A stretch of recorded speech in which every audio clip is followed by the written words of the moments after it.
Bismillahirrahmanirrahim. Assalamualaikum warahmatullahi wabarakatuh. Perkenalkan, nama saya Eva Silvi Andiani. Saya dari program studi PGMI semester 3, Fakultas Ilmu Keislaman. Di sini saya akan menjawab soal UTS dari mata kuliah pembelajaran IPS dengan dosen pengampu Bapak Ayub Saifuddin MPDI. Pertanyaan pertama, apa pengertian pembelajaran IPS dan kenapa mahasiswa PGMI harus mempelajari mata kuliah ini?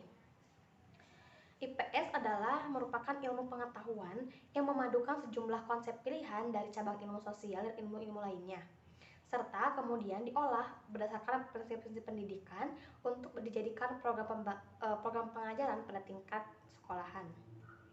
Pelajaran IPS sangat penting dipelajari karena di dalamnya memuat materi yang mempersiapkan mahasiswa untuk hidup dan memahami dunianya.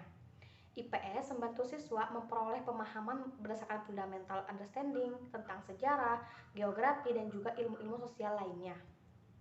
Pertanyaan nomor 2. Jelaskan secara singkat teori belajar behavioristik dan penerapannya dalam pembelajaran IPS. Teori belajar behavioristik adalah teori belajar yang mengedepankan perubahan perilaku siswa sebagai hasil dari proses pembelajaran. Terjadinya perubahan tingkah laku ini disebabkan oleh adanya interaksi antara stimulus dan juga respon. Salah satu contoh penerapan teori belajar behavioristik adalah adanya sistem poin ketika siswa melakukan pelanggaran terhadap aturan-aturan di sekolahnya. Pertanyaan nomor 3. Jelaskan secara singkat teori belajar kognitif dan penerapannya dalam pembelajaran IPS. Teori kognitif secara sederhana menggambarkan bahwa belajar adalah aktivitas mental yang terdiri dari beberapa proses seperti pengalaman, mengingat, mengolah informasi, problem solving, analisis, prediksi, dan juga perasaan. Kognitivisme mementingkan proses belajar daripada hasil dari belajar itu sendiri. Teori kognitivisme mengatakan bahwa belajar dilaksanakan individu merupakan hasil interaksi aktivitas mental dengan lingkungannya sehingga menghasilkan perubahan.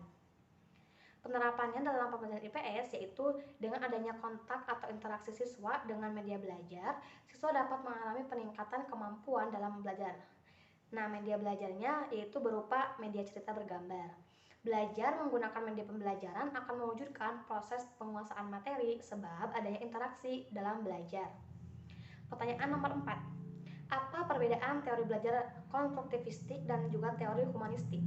Nah, teori belajar konstruktivisme memandang bahwa belajar merupakan suatu proses pembentukan pengetahuan. Pembentukan ini harus dilakukan oleh si pelajar. Nah, pengajaran teori konstruktivistik ini menggunakan pengajaran student-centered. Jadi, siswa mengkonstruksi pengetahuan yang telah ada dalam dirinya dengan pengetahuan yang lalu didapatkannya. Gitu. Sedangkan teori belajar humanistik adalah teori untuk memanusiakan manusia. Nah, jadi teori ini juga menggiring guru untuk memanusiakan manusia. Guru lebih bisa mendidik kepribadian siswa. Teori ini juga mengedepankan student-centered dan guru hanya sebagai fasilitator. Pertanyaan nomor 5. Strategi belajar apa yang Anda gunakan di kelas untuk memunculkan minat belajar siswa khususnya dalam mata pelajaran IPS? Nah, di sini saya akan menyiapkan metode pembelajaran yang mudah, ringan, praktis, dan juga belajar sambil bermain. Nah, misalkan saya besok akan mengajar. Nah, saya akan menyiapkan dulu materinya, lalu dirangkum, diambil intisarinya saja. Nah, ketika menjelaskan kepada murid, dianalogikan gitu, atau dimisalkan kepada contoh-contoh yang ada dalam kehidupan sehari-hari sehingga siswa dapat memahaminya gitu. Nah, setelah penyampaian materi, nantinya untuk mengulangi materi lagi, saya akan membuat anak-anak berkelompok gitu ya. Misalkan dibagi jadi 4 kelompok atau 5 kelompok. Nah, nanti saya mengajukan pertanyaan gitu.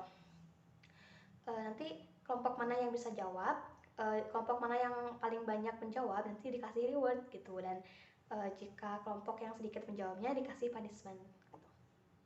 Sekian jawaban dari saya, kurangnya mohon dimaafkan. Wassalamualaikum warahmatullahi wabarakatuh.